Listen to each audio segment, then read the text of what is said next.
Good morning, everybody, and thank you for joining me today. Today we're going to be in the sewing room, and I think I'm going to just do some quilting on a table runner, and I thought I'd bring you along. So thank you, and let's get going. Here's a table runner that I started a couple days ago, I guess, and I'm just getting back to it now. As you can see, I just started working on some quilting, and I thought, well, maybe I would bring you along and show you how I'm going to quilt this. I do not have a tutorial on making the table runner. If that's something you'd like to see, please leave a comment below this video and we'll go from there. So let's get going and I will show you how I'm going to quilt this. I'm just going to shadow. I'm not quite sure what the word is, but I call it shadowing.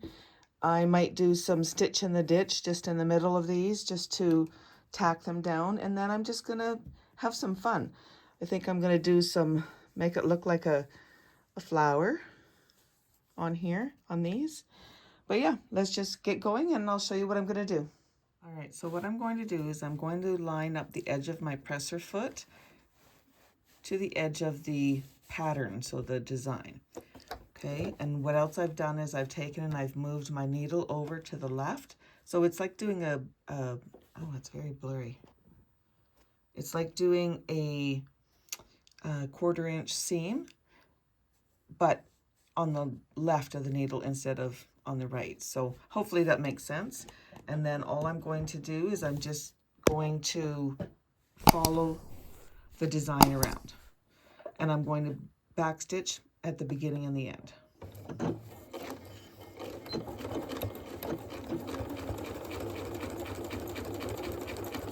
And then when I get to this corner, all I'm doing is I'm kind of lining up my needle with where this point is. And then I'm just going to turn my design.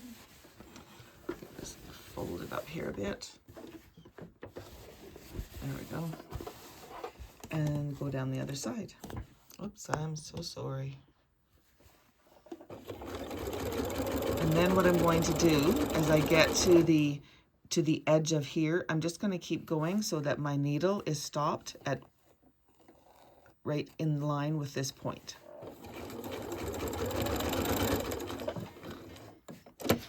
Lift my presser foot and I'm just going to turn.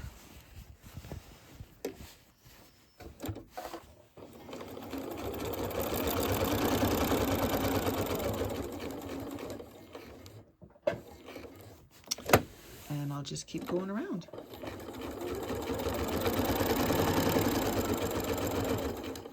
And again, I'm going to line up my needle with the point of this piece of the fabric here.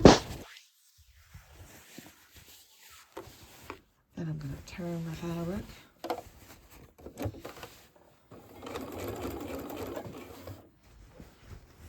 Just got to get this laid out here a little bit more.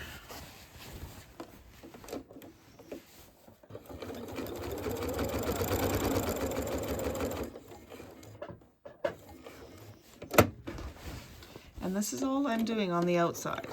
And then I'm going to do similar on the inside, except I'm going to move my presser foot to the right so I can do a 1/4 inch seam. Oops, got it wrapped around my foot there. And then I think I'm going to do probably 2, maybe 1, 2, I'm not sure yet. I'll let you know when I get there.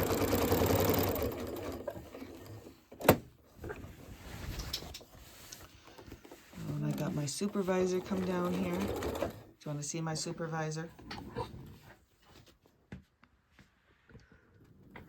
There he is. My supervisor, making sure that I'm doing my job, you know. All right, let's get this lined up here again. That. Sorry about wiggling the camera.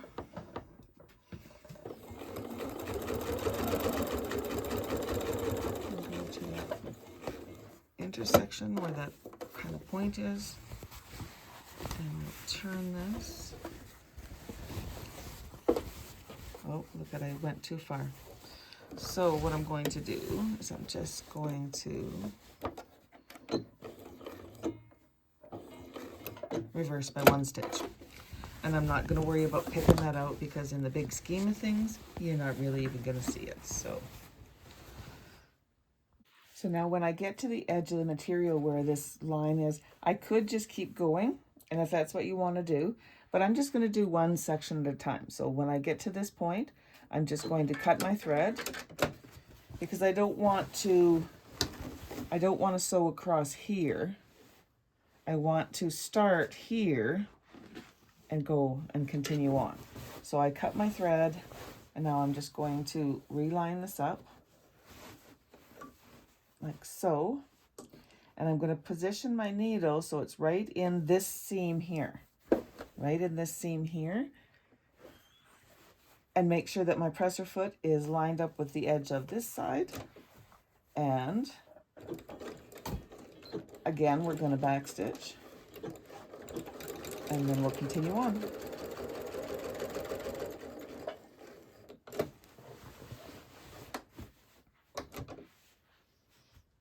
So now when I get to the edge of the material where this line is, I could just keep going, and if that's what you want to do, but I'm just going to do one section at a time. So when I get to this point, I'm just going to cut my thread because I don't want to sew across here.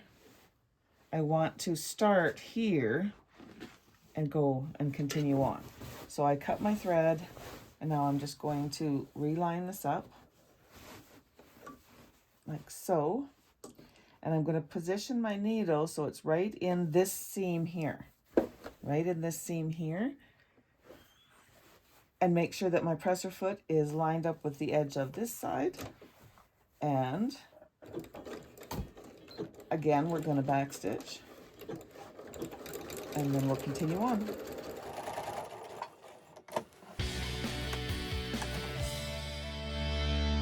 And then when I get to this intersection, again, I don't want to sew across this material, so I'm just going to go until I get to that seam, and I'm going to backstitch, cut my thread, and turn and start over here. Just trimming off that thread there.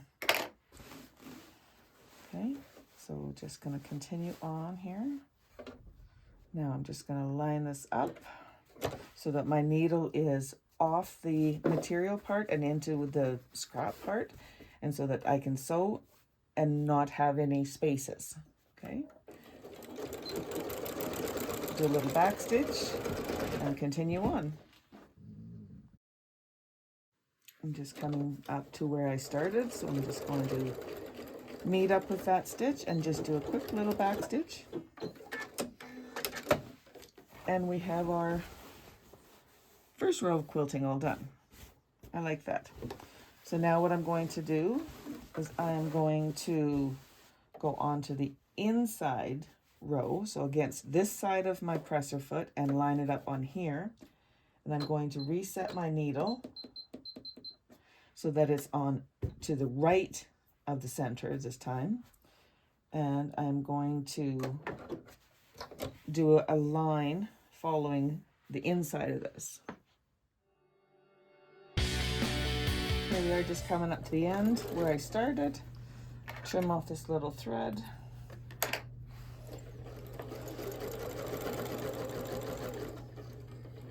And I'm going to meet up with that line, and then I'm just going to turn and just do a little back stitch just to... Okay, so there we've got two of our lines, the outside one and the inside one. And I think I'm going to leave that the way it is. So now what I'm going to do is I'm going to do the same thing on the other piece here, and then I'm going to go around the outside of these and then on the inside of these, and once I've done that, then I'll come back and we'll move on to the next step. And I'm just coming up to the last little corner here.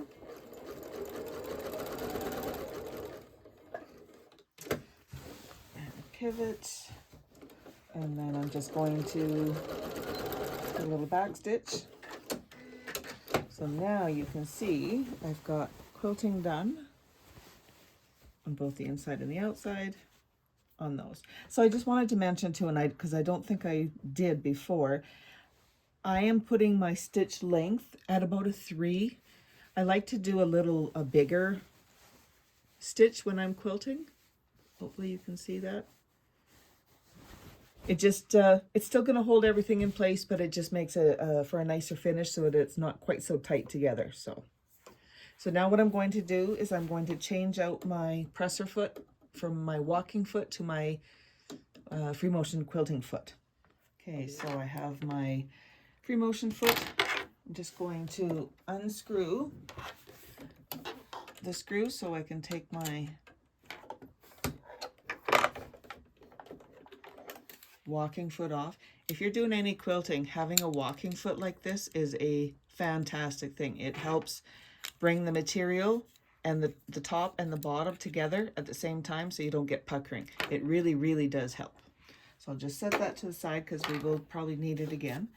And this is the walking, nope, not the walking foot, the free motion quilting foot that I'm using. So I'm just going to put this on here. Maybe if I can see what I'm doing. Hopefully you can see what I'm doing without me. So I'm just tightening up the screw. Like so. And you always want to use a little screwdriver to get that in there fairly snug so that it doesn't come off during the quilting process. Okay, so I have my free motion foot on. The other thing that's very important when you're free motion quilting is to drop your feed dogs. Now on my machine, I have a switch on that side by over where the power button is, and I just move it and it drops the feed dogs. That allows you to move your material without having any issues. So when you do that, I'm just going to move the camera here. When you do that, when you drop the feed dogs, it changes your stitch length down to 0 because there's nothing that's going to pull it through now, and you will be determining how big of a stitch or how your stitches are going to go. Okay, so let's move you back over here. And I'm going to attempt to do this with you like this. Hopefully it'll work. So what I'm going to do is I'm going to start right in the center of my design, the big design, and I'm going to make some petals. So basically, I'm just to show you with my finger, if I'm starting here, I'll go up and then back. Kind of do a curve out and then in and then out and then in. So that's what I'm going to do. So let's see if I can do this without making you guys too seasick.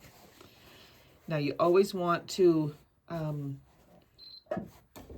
put your presser foot down, and then you also want to make sure that you're getting a lock stitch in the middle.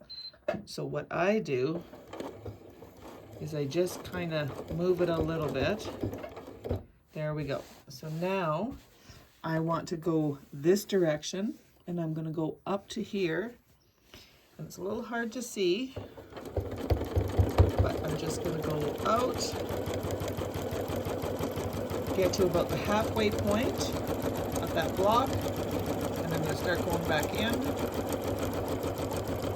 And I'm going to stop at the top. It's all right, don't mean to wiggle the camera. And then I'm going to come back down the other side. I'm going to go out, about to the middle, and start making my way back. And I want to get to that point. So once I'm there, I can lift my presser foot and I can turn my project. Now the next flower petal that I'm going to do is going to be by the seam.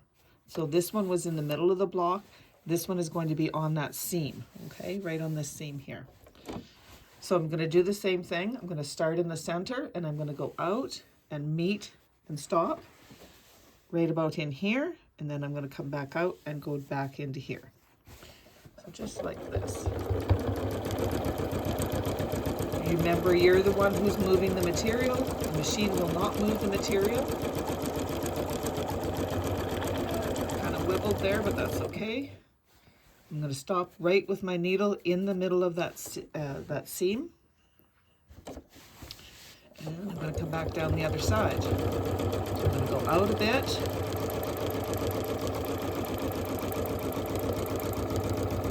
And back down into that center. Again, lift the presser foot. I'm going to rotate. Now you want to make sure that none of your other material is underneath of this, or you'll have a lot of picking to do. Okay, so I'm just going to line up my material. I always want to get it lined up where I'm going to be sewing. So this time I'm going to be going into the middle of the block. So out here and then back down and around, like so.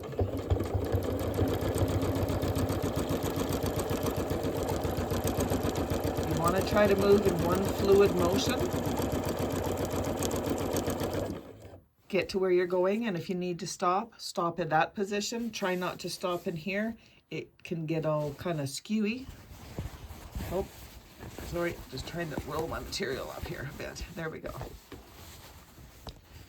And then I'll come back down the other side.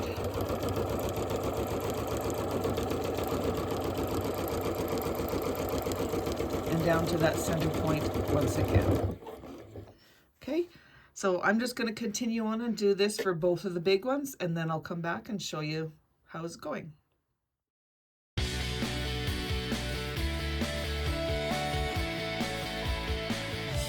Okay, so I have the quilting all done.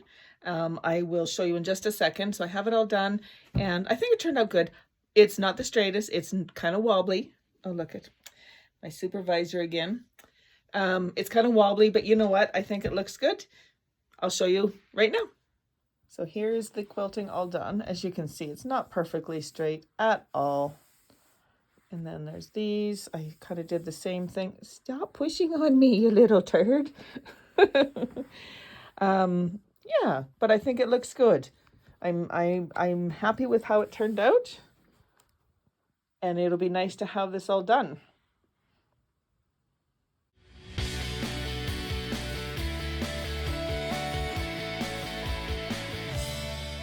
So watch for another video coming out of me doing the binding on this, and then it'll be all completed. And like I said, if you do want to see me creating the runner itself, leave me a message down below and I will get right on that. Thanks, and have a great day. Happy crafting.